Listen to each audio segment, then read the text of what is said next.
आप देख रहे हैं भारत न्यूज, हर खबर आप तक। ये दिख रही तस्वीर किसी गांव की नहीं और ना ही किसी झोपड़पट्टी की है, बल्कि ये नज़ारा रईस इलाका दाऊद नगर परिषद जिला औरंगाबाद का है, जहां विकास के मुद्दे पर नगर परिषद दाऊद फेल है। अधिकारियों से लेकर इंजीनियर, बाबुओं और ठेकेदारों की मिलीभगत से यहाँ योजनाएं सिर्फ और सिर्फ भ्रष्टाचार का खेल बन चुकी हैं, जिसका नतीजा है कि नगरवासी नरकीय जीवन जीने को मजबूर हैं। आम जनता की गाड़ी कमाई और सरकारी खजाने की यहाँ धड़ल्ले से बंदरबांट की जा रही है। नए नए टैक्स के नाम पर पैसे की वसूली नगर परिषद द्वारा की जाती है और सुविधा के नाम पर अगर कुछ नगरवासियों को मिलता है तो वो है सिर्फ और सिर्फ जिल्लत की जिंदगी। इन दिनों दाऊद नगर परिषद अपनी बदहाली पर रो रहा है। नगरवासी बेबस और लाचार दिख रहे हैं। गंदी नाली के पानी से किसी का घर डूबा तो किसी का कारोबार।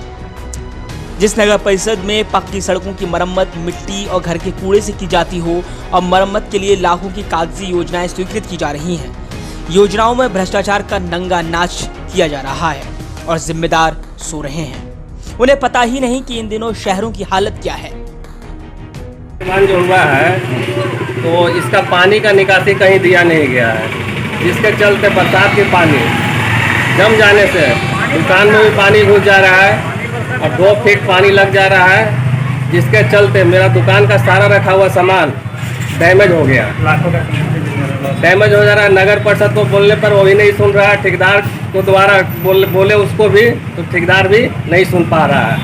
आखिर इसका जिम्मेवारी कौन लेगा? जो सामान हमेशा बर्बाद हो रहा है 2 महीना से, इसका जिम्मेवार इन्हीं जिम्मेदारों के कागजी आंकड़ों के आधार पर सूबे की सरकार शहर और गांव की तस्वीर बदलने की बात करती है, लेकिन नगरवासी कीचड़ पर चलने को मजबूर है। ऐसे में विकास की बात करना अपने आप में बेईमानी होगी। मेरा दुकान यहाँ पर है और इसमें बहुत ग्राहक आना जाना बंद कर दे रहे हैं, महक रहा है बहुत ज़्यादा। इस चलते बहुत परेशानी में। किसकी लापरवाही है? नगर परिषद की लापरवाही है। नाले निर्माण के नाम पर लोगों के घरों को तोड़ दिया गया और दरवाजे पर ही नाले की जगह तालाब बनवा दिए गए। सालों से नालों का कोई निर्माण यहाँ पर पूरा नहीं हुआ है और जान माल जोखिम पर बनी हुई। मेरा तो कुछ नहीं फायदा है, नुकसान जहाँ तक हुआ है सर, नुकसान मेरे घर में आदमी पति न बेटा सब बाहर में रहते हैं, काम करते हैं, मजूरा के काम। मैं अकेला हूँ। मैं कहा कि कुछ बचा दीजिए, नहीं फोड़ दिए, बरखा हुआ सब मेरे दीवार गिर गया है। अब हम क्या कर सकूँ, इतने हम बोल सकते हैं। स्वीकृत एस्टीमेट में बिना पार्षदों की राय जाने फेरबदल कर दी गई, जिसका परिणाम है कि ये नाले लोगों का जी का जंजाल बन चुके हैं। वो दिन दूर नहीं जब इन्हीं नगरवासी के बच्चे बूढ़े खोदे गए गड्ढे में गिरकर मरने की खबर अखबार की हेडलाइन में जरूर छपेगी। अगर ऐसी घटना घटती है तो इसका जिम्मेदार कौन होगा?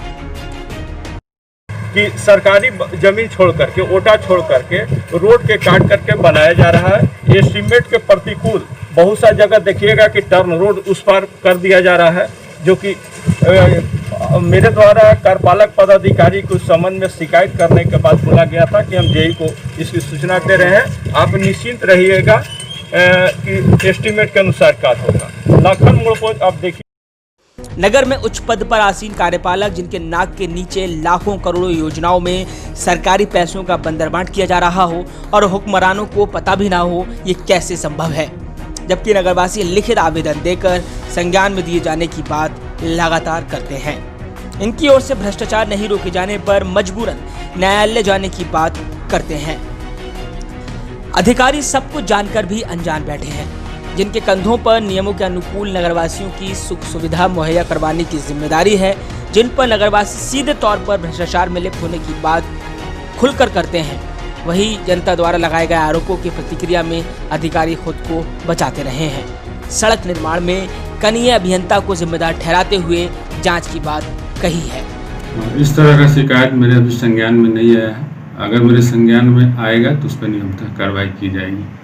टेंडर घोटाला उसमें चूँकि नहीं हुआ है, चूँकि वो मामला महादलित टोला से था, उसमें बहुत सारे लोग प्रभावित हो रहे थे, आवागमन पूरी तरह से बाधित था और उसमें उच्च पदाधिकारी का फ़ोन भी आया था और मेरा स्टैंडिंग का जो निर्णय था उस निर्णय के आलोक में, चूँकि तत्काल वहाँ पे कार्य कराना आवश्यक था और विभागीय निर्देश के आलोक में वहाँ पे कार्य कराया जा रहा है और जनता के आरोपों को सिरे से खारिज कर दिया गया।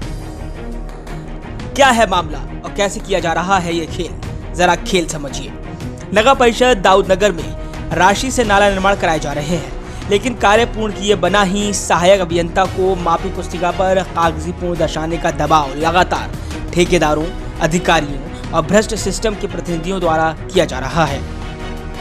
नहीं करने पर यहां से ट्रांसफर करवाने की भी धमकी दी जा रही है। इनकार करने पर राजनीतिक पहुंच रखने वाले रसूखदारों ने सहायक अभियंता को ट्रांसफर भी करवा दिया। उन्हीं के चलते कनीय अभियंता वेद प्रकाश को लाया गया ताकि इनके द्वारा योजनाओं के घपले पर कागजी पूर्ण करवाकर पर्दा डाला जा सके। जितने सड़क नगर पालिका में भी बनाए जा रहे हैं गली, सारे मोटाई जो है सारा कम है और गुणवत्ता भी नहीं है जो गुणवत्ता प्राकलन में है। और मिट्टी का काम होता है, उसके बाद रोलिंग भी किसी भी सड़क पर नहीं किया गया है। इसलिए जब पानी होगा, बरसात आएगी और उस पर गाड़ी चलेगा भारी वाहन, तो रोड को खत्म हो ही जाना है, टूट ही जाना है। अंधेर नगरी और चौपट राजा की कहानी को चरितार्थ कर रही है नगर परिषद का ये भ्रष्टाचार का खेल। और इस तरह नगर परिषद की करोड़ों की योजनाएं भ्रष्टाचार की भेंट चढ़ गईं। सिस्टम के हवाले से टेंडर घोटाले बदल दिए गए, 22 लाख की योजनाएं 7.5 लाख के टुकड़ों में बदल दी गईं। फिर चहेते कनीय अभियंता द्वारा खानापूर्ति कर पक्की सड़कें, मरम्मत, मिट्टी और इंच टुकड़ों से कर दी गई। सड़क कीचड़ में तब्दील हो गई। तो क्या इसकी निगरानी द्वारा जांच करने का सपना होगा या जांच भी होगी, या वही जांच के नाम पर ढाक के 3 पात? आखिर कब नगरवासियों के पैसों से साहबों के घर रोशन होंगे? सवाल और भी है।